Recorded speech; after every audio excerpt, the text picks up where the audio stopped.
A lot of has been said about the Trojan War over the millions of times people have spoken about this, but one thing has come to light that's fairly new, and it's the understanding that there was a Hittite version of the ancient Trojan War, and it has to do with the Hurrians and the Mitanni people that used to be there that got taken over and so on. And the Bronze Age collapse and a lot of other ideals that are thrown along with it. I think if I was to try to do this, it's about an hour long, and go through it and just pick the things that I wanted, it would probably be an hour and a half video and multiple times. It's one of the strange times I'm going to ask you to look up this video right here that you can see. It's done by Lantern Jack, a Hittite version of the Trojan War, where a lady named Mary is done her dissertation on it or whatever, and end up finding this Hittite connection to this story that seems to be connected. It connects through ancient bards, which kept this story alive and so on, and eventually got down to Homer. And then at the point of Homer, it was taken and elaborated to a point that we understand the Iliad and the Odyssey today.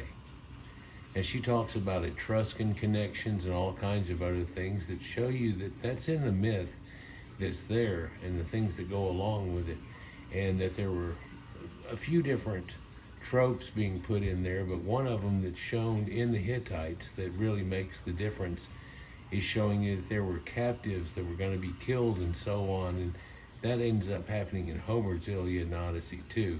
It wasn't just about what you think in a cursory point of what it was about. It's pretty interesting, kept me pretty interested in it. It's an hour long, but if you are interested in the Iliad and the Odyssey story and what we understand today, and the ancient Hurrians, the Mitanni, and the Hittite Capital, I've done other videos on those and showing you that they had sacred geometry there in the walls and stuff. When you listen to her, you'll see her kind of skirt the idea, but then embrace the idea of the Proto-Indo-European connection into all of these guys. We still have that problem in archaeology somewhat, because it was so strong that they really try to break these people into different people. But they also show, and the man that interviews her shows connections to the ancient people of India and the Aryans that were there also, and so a wiping swath.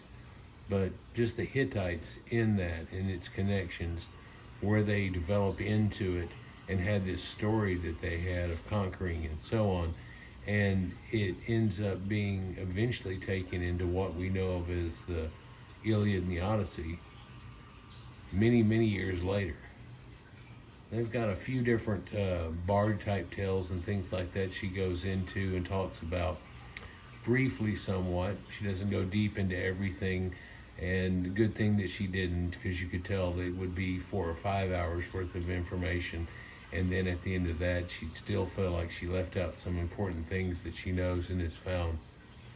But it's a good way to take a look at the Hittite connection to the ancient Anatolians that we're talking about here that had to do with Troy. Most people know of that as what had been found by Schliemann years ago and so on. From that point on, we realized that we go through archaeology much slower instead of trying to tear through a mound and find the one that had to do with the Trojan War. It's very interesting to watch this and to understand it. If you're into such things as the Iliad and the Odyssey or anything relating to it and want some understanding and connections here that go on, I behoove you to watch this again from Lantern Jack, a Hittite version of the Trojan War. Pretty interesting. Peace.